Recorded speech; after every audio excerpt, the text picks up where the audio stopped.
All right, sir. I'm ready to get started if you are. Sure. Okay, not a problem. All right, good afternoon. This is Guru Mike Schwartz with the Martial Arts Chronicles.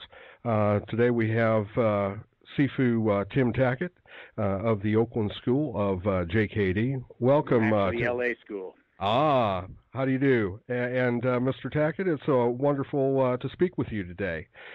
How are things going for you? Going pretty good. Excellent. So I'd like to ask some basic historical information first, Mr. Tackett.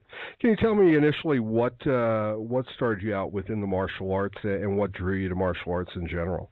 Well, I was always interested in like World War II combatives, and at about 1953, a guy came into the YMCA in Redlands, and he was teaching. I was always involved in the Y in Redlands, and he started teaching judo. So I took that for about a year and a half, and then he moved away, and there wasn't anybody else. So I didn't really start training until I joined the Air Force in 1960. In 1962, I was stationed in Taipei, Taiwan, and I started studying different forms of Kung Fu. Actually, it was called Guo Shu at the time. Nobody in Taiwan had ever heard of Kung Fu. So I took Xing Yi and Tai Chi and different Shaolin from 3 different instructors. And when I was there for almost 3 years, and when I got out, I was able to train actually 7 hours a day, 6 days a week, because I was worked swings, and my wife was teaching the American school, so I had all day. So I ended up with one teacher, and then added one, and then another. So I had an original Taiwanese instructor, which because the Japanese were there, they gave belts, and then I ended up getting a second-degree black belt. And then in the other guys, they were Northern Chinese, or actually mainland Chinese, so they didn't give belts. So I got an instructor certificate from them. I see. And what system were you an instructor level, and in what Chinese system was that? Xing Yi or? Well, it was a Guo Shu thing, so it wasn't in one specific thing. For example, my teacher in Southern, my Taiwanese teacher taught me Xing Yi and Shaolin and White Crane and different stuff. There was no one system. It wasn't. That's not how it works in Taiwan, in China. Instructor, and then my other instructor taught me Xing Yi, and he was a Northern Chinese Xing Yi and Tai Chi in a form of Shaolin, and then the other guy was Chen Na and Shaolin and different things like that. And after receiving, it wasn't like you became an instructor under one system. At least none of the guys I ran into over there were like that. I'm sure there was some. I see.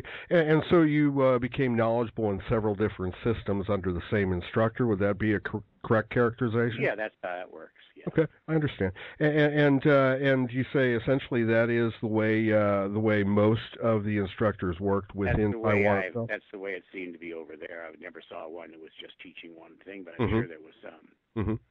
And out of that outgrowth within the instructorship and learning so many different martial arts, did you begin to teach in Taiwan, or where did you move on? I became an assistant instructor for one of the guys from Wandao. We would go and they would ring a bell, and then a business would come down. They'd all come and take a break from business and come out, and we'd lead them through Tai Chi. And sometimes when he wasn't there, I was the one that did it.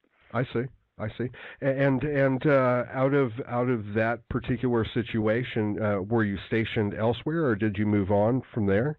No, from there I retired. I was in Louisiana first, and then Taiwan, and I extended 9 months in the service. I was there a little longer, and then because I wanted to save more money to buy a house, and so when I got out, we moved back to my hometown of Redlands, California. My wife got a job teaching grade school, and I went to college. And then I opened up a Kung Fu school, and I saw Bruce Lee in 1967 because I had students fighting in Ed Parker's tournament, and I just wasn't able to do it until I kind of wanted to do Jeet Kune Do. I knew Dan Yasano from Ed Parker's school, and when I was there started, I mean, there was hardly that many martial arts schools around. This is 1964, 65. Sure. One school in one town, and that was about it, and a couple of Kung Fu schools. In fact, I went and visited Wong Ark Wei School. He was a famous Kung Fu guy. And after I showed him all the stuff I learned, guy had the address of one of my teachers. He wrote him to complain that I taught him too much. The Taiwanese weren't secretive at all. You know, I see. I see. There's a lot of people upset that I was a Caucasian and teaching kung fu. Mm-hmm. I was starting to call it. Nobody knew what I was calling it. The School of Chinese Karate. I'd never heard of kung fu. That was an expression that's used in China. Sure, sure, sure. And so within that outgrowth and within the experience there, and your experience with Guru Dan, did you begin to work out with Guru Dan, or how? No, Sifu Dan. He was always just Dan to me. I knew him as a friend. Mm-hmm. First time I met him, we went out to dinner. So I would just see him on a regular basis. I couldn't work out with anybody. I was going to school for full time and plus teaching full time. So it wasn't until I graduated from college, just got my high school teaching job in 1970.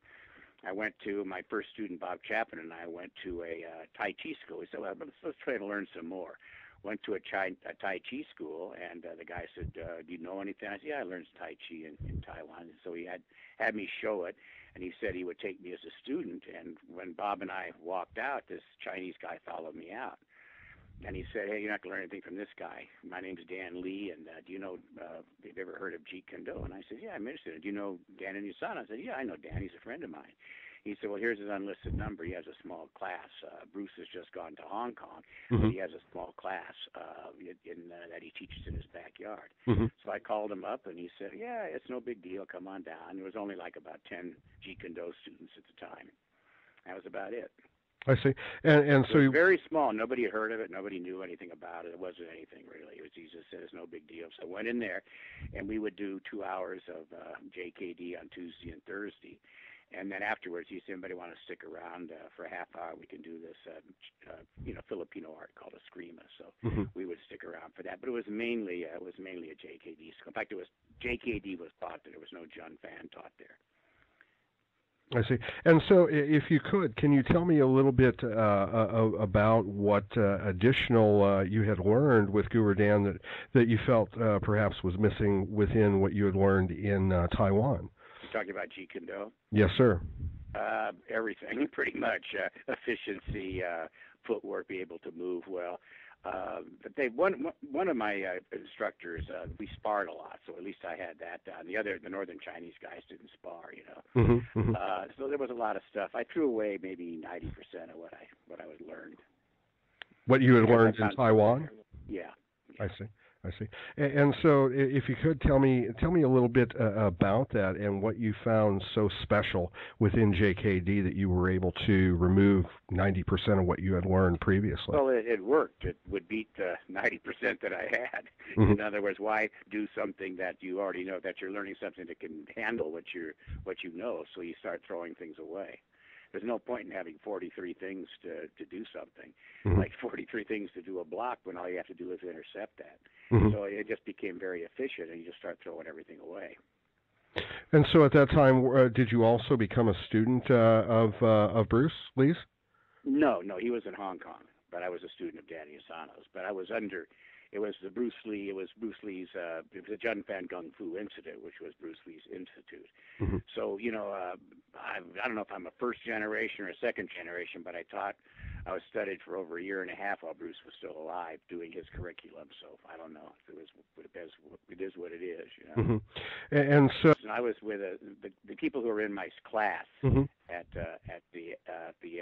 Dan's backyard was Richard Bastillo, Jerry Poteet, Bob mm-hmm. Bremer, Dan Lee, and all those guys. Pete Jacobs. And so there was only 10 of us. There was only 10 people. Mm-hmm. New Jeet Kune Do at the time. Mm-hmm. And within Jeet Kune Do, did you practice sparring then? Every Thursday we sparred. I see. So sparring was definitely part of that curriculum at the time. Big part, full contact. Okay. And did you notice any changes? Did Bruce make any changes along the way in the curriculum that you were aware of? Yeah, it's a lot different from the Seattle curriculum, and it was very close to the Oakland curriculum. But I think he added more emphasis on the fencing aspect, more emphasis on the intercepting. And then from Bob Bremer, I picked up the whole idea of the hammer principle and how to read an opponent. And so I picked up a lot of stuff from him that made the JKD seem to work a little bit better. Hmm. And if you could, can you tell me a little bit about how the curriculum evolved or how it changed at that point? It was pretty much you would work on your basics, and you did focus glove drills, but there was no. It's a lot different when you have 10 people when you're trying to teach 200. For example, we didn't do trapping by these 37, whatever they are, trapping combinations. We didn't Hmm. learn in that way. Hmm. We did more. You just flowed with it. You would learn certain things, and then you would learn in the second stage trapping how to defend against it. But let me give you a typical example: is you're an Eskrima guy, right? Kali Correct. guy. Yes, that's correct. So Yes, you know Sombrata. of course. And did you learn Sombrata through a box pattern? Part of Sombrata through a box pattern. Yeah, Yes. yeah. We never learned that because with 10 people, you could we just would you'd hit, and then you'd block and you'd hit, any kind of any line you wanted. Hmm. But then when we started teaching in seminars, we had to standardize everything. Now, how do you teach Sombrata to 100 people? Hmm. Hmm. So then we broke it down into a box pattern, a Hmm. pattern. So things became very patternized. The change that I saw from anything that happened in Jeet Kune Do, the change in the curriculum was from seminars. Hmm. Hmm. Now, within your particular the LA branch, if you will, the LA school, was Chisao ever removed from the teaching? No, Okay, so that was no, we always did part teach. of the curriculum. Yeah, it was always part of the curriculum. We didn't emphasize it as much Hmm. as they did in other places. But yeah, Hmm. we knew it. We did it. Hmm. I remember doing it almost. Chris Kent and I did it almost too much at Dan's school, and he came by one day and he said, "Well, that's basically bullshit. You're spending too much time at it." But Dan was just trying to say that you don't want to get focused on one thing because the structure's different. I mean, in the Jeet Kune Do, we don't really do a Tan Sao or a Fook Sao or Hmm. even a Bong Sao, really. It's just not part of what we do. I've never done one in my life, sparring. So it became, I don't know, I haven't figured out how important it is really up to this day. I mean, we still work on it, but we don't emphasize it very much. I think it has its importance, but to spend all your time doing something like a Tan Sao that you're never going to use. I mean, not that I'm sure Wing Chun can use Tan Sao, but we have a different structure. You see, the structure is different. We're not a shouldered, squared thing, so Tan Sao is not very efficient. Does that make any sense? It does, absolutely, absolutely, it does. And so So in the. other words, we have one structure. A natural stance when you're, obviously not in a combat stance, and Hmm. one fighting stance, and that's it. So anything that doesn't fit into that, why bother? And how long did you spend with Guru Dan in his particular school? Well, when he opened up the Kali Academy, I was a student. I also trained on Saturdays. I go on Saturdays and stuff. Hmm. And then we started doing the camps, and so we would do the camps. I would teach Jeet Kune Do. I started in the California martial arts. I taught for him, and mainly because, not that I was so great, it's just because I was a high school teacher, so I was off in the summer.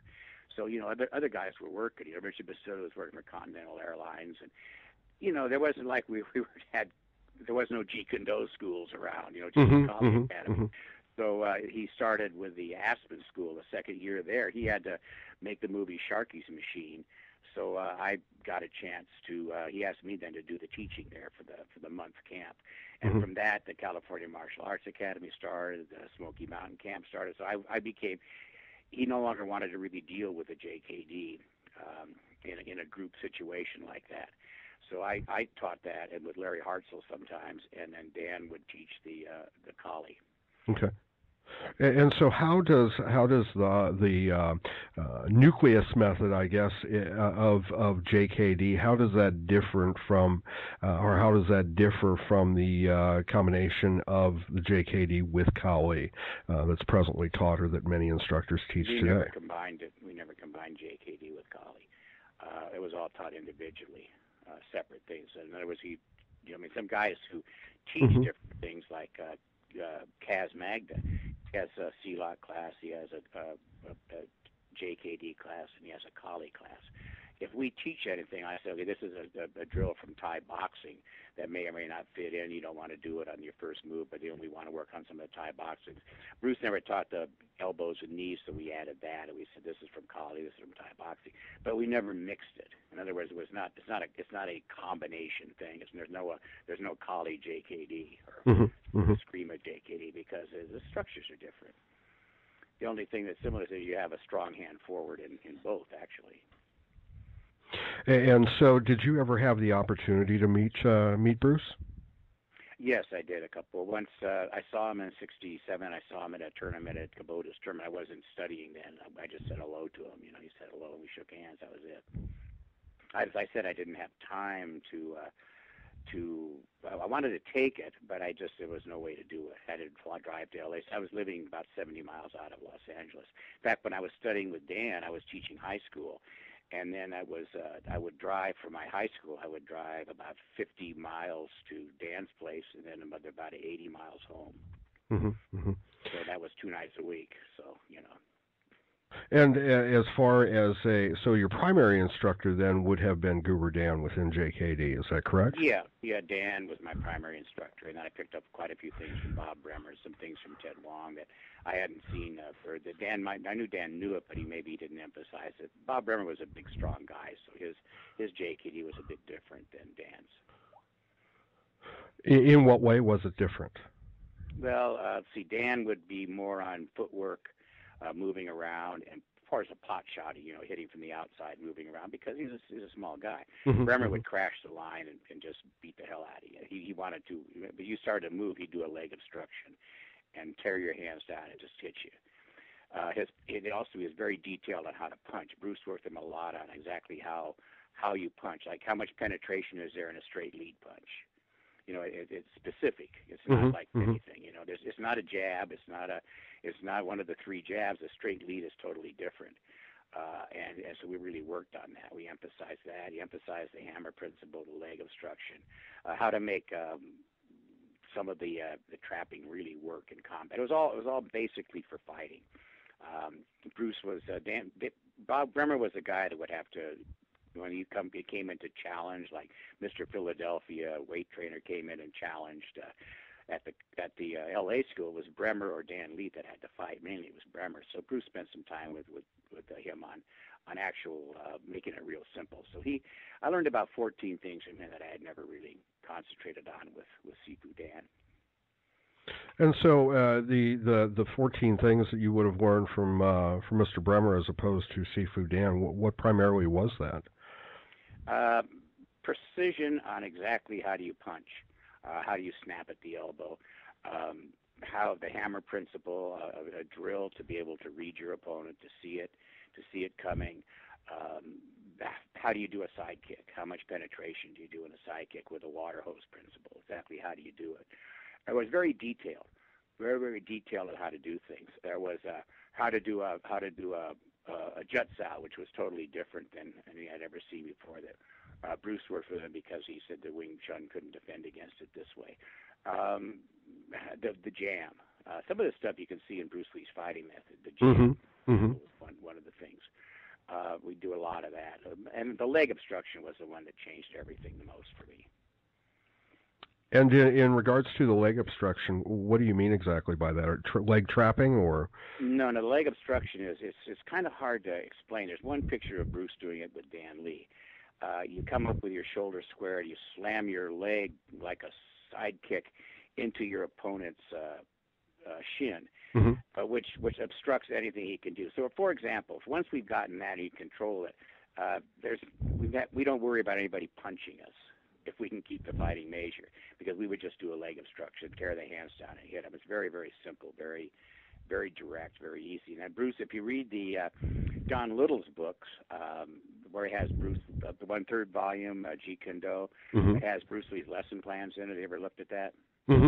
Briefly, yes. If you look at the lesson plans in the 3rd or 2nd lesson plan, people would say, well, I've never heard of the hammer principle. We don't know the leg obstruction. It's in there in the first 2 or 3 lessons in Bruce Lee's lesson plans. I see. The leg obstruction is different than a side kick. It's different than a shin knee side kick. It's a whole separate thing. And so, to what level of instruction or instructorship did you get with Guru Dan? A full instructor. Okay. And so that's within JKD and not Kali, correct? No, it's with it's separate. I have an instructorship. I think an associate instructorship in Kali. I have an instructorship from Leo Harone. Mm-hmm. One from the Serrata guy, Max, or not Max, whatever the heck is. I'm getting old, so I can remember names. But anyway, I have one in Serrata and one from him, and then one from Dan. And my deal, he didn't want to ever give me I have one certificate that has Jeet Kune Do on the top of it. It's like the Chinatown Jeet Kune certificate. Yes. But everybody who got us one of those certificates, I've got 6 of them in my garage from Bremer and his son and his Jim Sewell. Mm-hmm. Those are all in Jeet Kune Do. Did you know that? No, I did not. I was not aware of that. Because if you read it, the only thing taught in the LA schools was Jeet Kune Do. And what the certificate says is having worked on the requirements, has been promoted to a senior first or a senior second or whatever. And what could you have been promoted in? Because I'm sorry, what's that? Mm-hmm. The only thing that was taught was Jeet Kune Do. Mm-hmm. So what else could the certificate be in? It couldn't Only be a Jun Fan. Correct. Jun Fan wasn't taught. The only thing that was taught there was Jeet Kune Do. That's the only word that was ever used was Jeet Kune Do.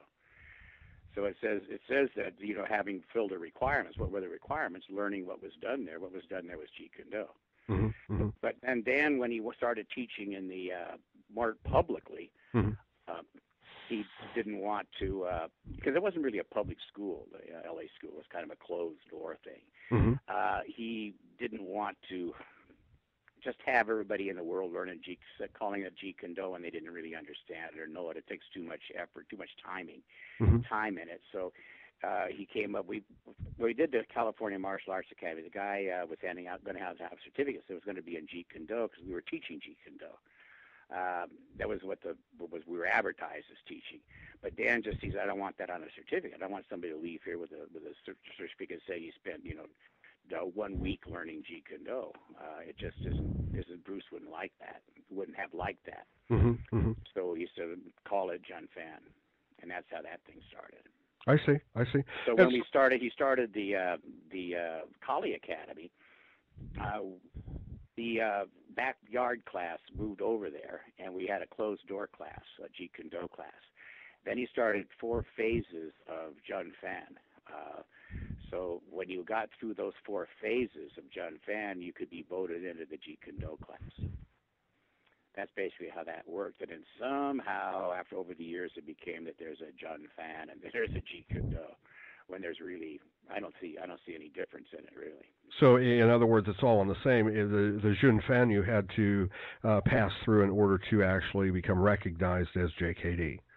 To be put in the JKD class, and I don't think that after a while that class just kind of went away as politics started getting involved. Things just sort of disappeared on that. Sure. Which happens, and then people opened their own school. Richard opened up a school, and I was always a high school teacher. I never taught. Once I started the JKD, Dan said, well, I wanted to have a small group teaching JKD. Mm-hmm. He says, no, you have to go to your garage. So I closed my school, and I just had it in my garage. I see. And I've been in my garage ever since. So it's never been a I don't have a JKD school. Right. So you're still basically in your garage, correct? Yeah. Interesting. Very nice. And you had mentioned, sir, that you had certification with Leo Harone in his particular system of Eskrima, as well as you had mentioned actually Arnes. Uh-huh. Leo, but I call it like that. Yeah. And then you said the Serrata, which would have been Max Sarmiento or Angel Cabal? No, Max. I met Max. It was Angel Cabal. I tested under him and both Leo too. I see. And so did you go up to the Stockton area to work with? No, they came down to test. They came down and tested us at the Kali Academy different times. I see. And was that at the same time, I guess, that Guru Dan and Richard Bustillo were learning? Richard had opened up his school by the time those guys came. But what happened was I got under Leo. Mm-hmm. Actually, when Dan had the idea that you would not stay in a school forever. You would graduate. Hmm. So I graduated from the Kali Academy, and that's when I got my instructor certificate. And it had his Dan signed it, and Leo signed it. I see. And so, likewise, then Angel Caballos also signed as well, or was it just No, Leo? he had a separate thing. I had a separate certificate to be able to teach the basics of Serrata. That's what I have from Angel. I see. And what exactly were the basics at that time? Do you recall, or? Oh yeah, the 1 to 12 and doing different blocks for each one. Just Mm-hmm. basic stuff like that, Subrata. Just your basic Sure. Serrata. Sure. And so, at this point in your life as a high school teacher, after those certifications, you just continued teaching on your own in your garage. Yeah. I mainly taught JKD, but I would occasionally teach some Largomano or some of that. But my focus on the Jeet Kune Do, because there's so many good Kali guys around. We have a bunch of them in our organization. So it became where I was not going to be the big expert in it anyway. These other guys were better than I was. We have all kinds of people in our group. Right. And so, how did you further the development, or did you further the development within JKD and within your teaching methodology beyond what Guru Dan and Mr. Bremer had taught? Just what you discover. I mean, Bremer was with me every Wednesday night for 12 years. Mm-hmm. I just teach on Wednesday nights, and it just basically we just started throwing stuff away more than anything else. In other words, it became where a few things done well was better than having 50 things. So what it is was daily decrease was what we discovered. So you remove more than add. Yeah. Mm-hmm. Mm-hmm. And we spend about 80% of the time on what we use 80% of the time. The other 20% of the time we'll spend doing stuff like maybe chisao or trapping or different things like that, just to keep them. We try to break it down, and for our students we try to break it down into like four ideas, four things that we want to keep. Primary techniques, secondary techniques, historical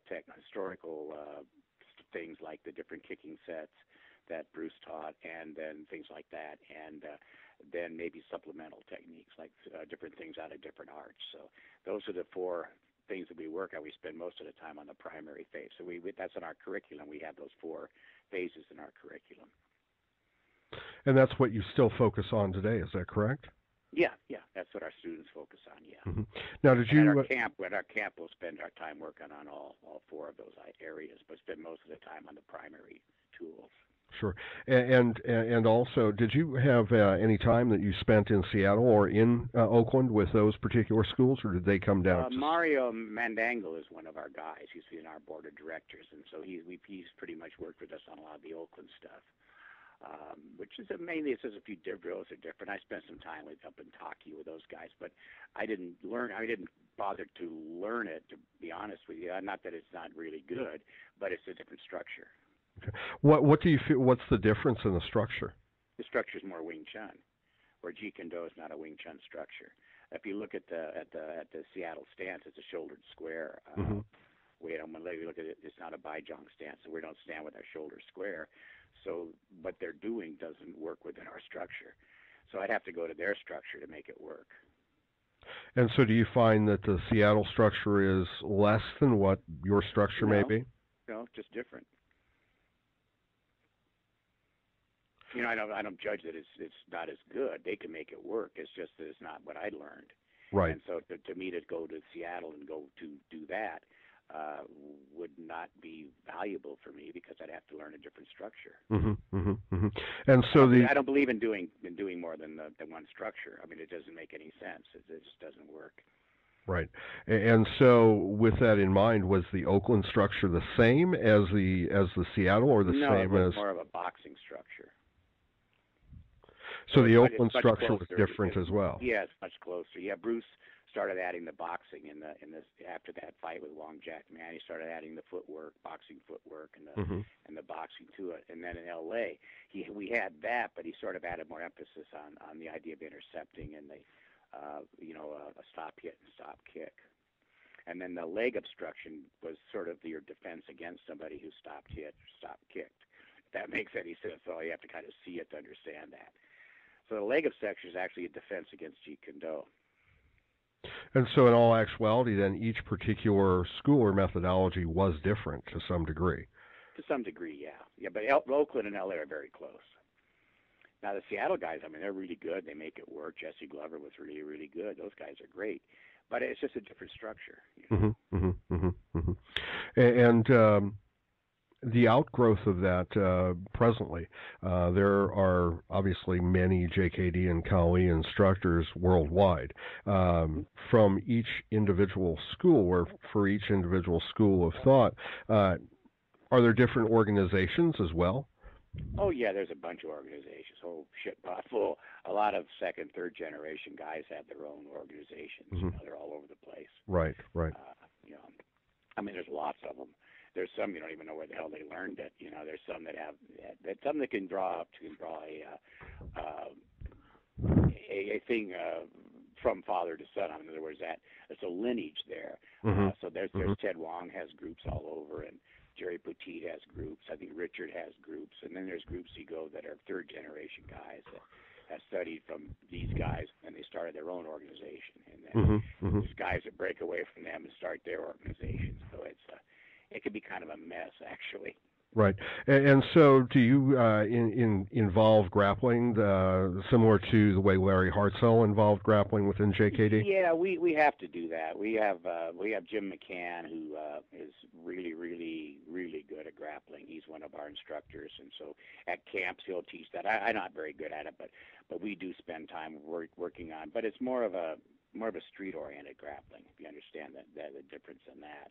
Yes. We can do both. We try to teach both, but we do that. Also, Bert Poe was with me for a while. He was he passed away quite a few years ago, but he was worked with the British Commandos during Korea, and he was in the Marine Raiders. So he had a lot of really kind of crappy, nasty stuff that we learned that we do with our grappling.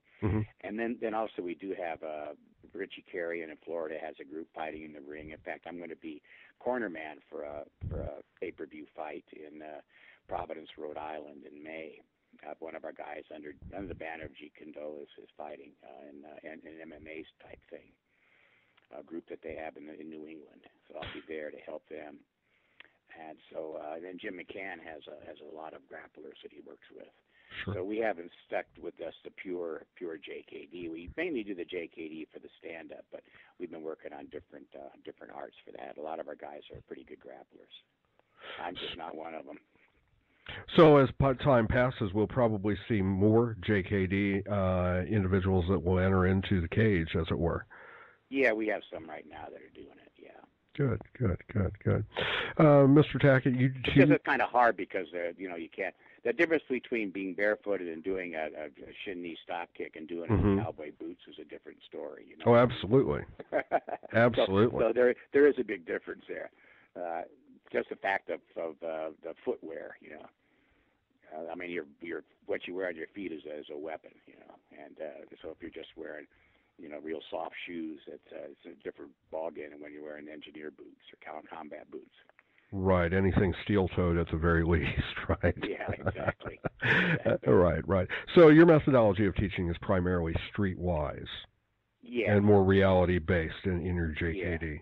Yeah, and then also we have a lot of our guys are Hawkheim's a good friend of mine, so we spend a lot of time on close quarter combat. So we have one of our guys, Dennis Blue, is a Silver Star winner of Special Forces, and so he's doing a lot of Special Forces combat. We do shooting, combat training.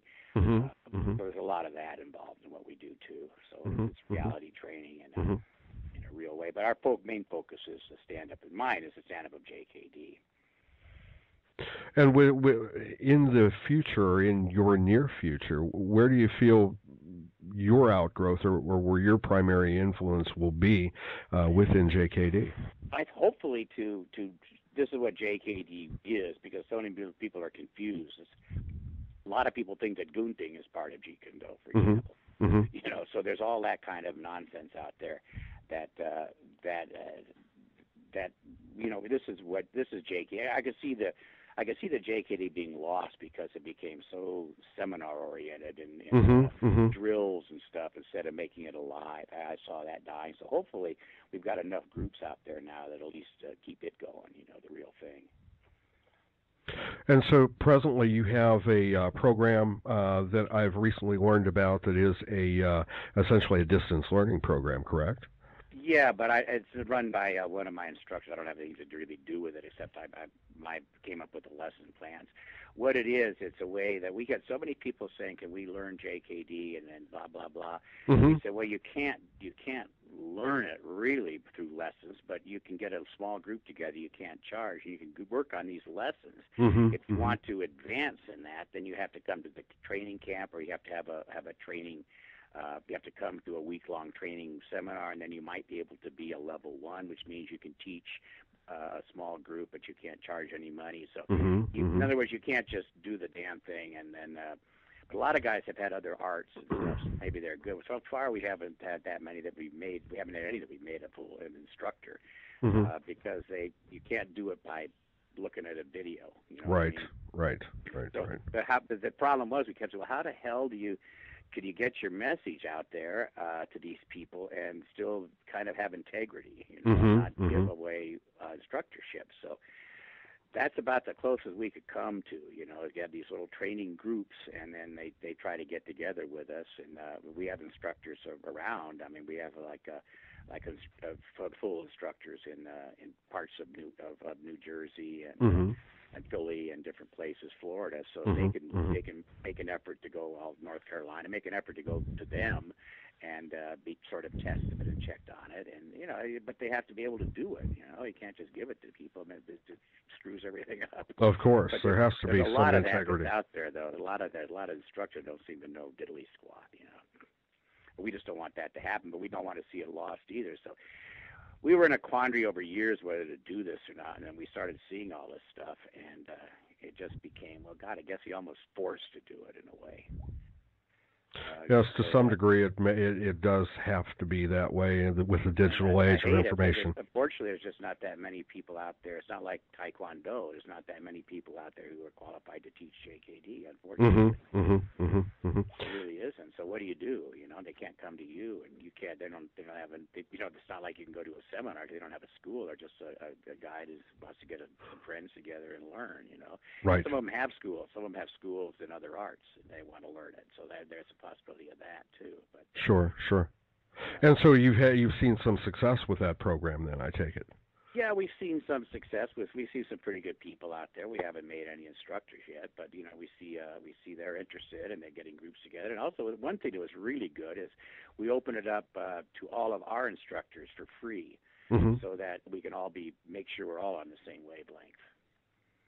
So in other words, they can look at the lessons and make sure, so they're getting lesson plans and stuff there. So it helps us. Really, that's one of the main things we decided to do that for, was to make sure all of our people, and we have some guys in Europe and stuff that Mm-hmm. look at this and make Mm-hmm. sure that, we got a lot more work. So basically they have a ton of stuff now. So to the primary point or the beginning, tell me, what is JKD? What is Jeet Kune Do to you? It's a system, mainly stand-up fighting, that Bruce Lee developed out of mainly three martial arts, Wing Chun, but that kind of, a lot of that changed a little bit when he went into the boxing and fencing aspect of it. It's not bound by anything. It's efficiency. It's being able to fit in Mm-hmm. whatever is occurring. Simplicity, taking what's offered you. Taking your closest shot, being able to hit. You should have sledgehammers in both hands. If you don't have knockout power in your straight lead punch, then you're doing JKD. If you can't break a leg with a side kick, you're not doing JKD. So we spend a lot of time just on learning how to just really get power.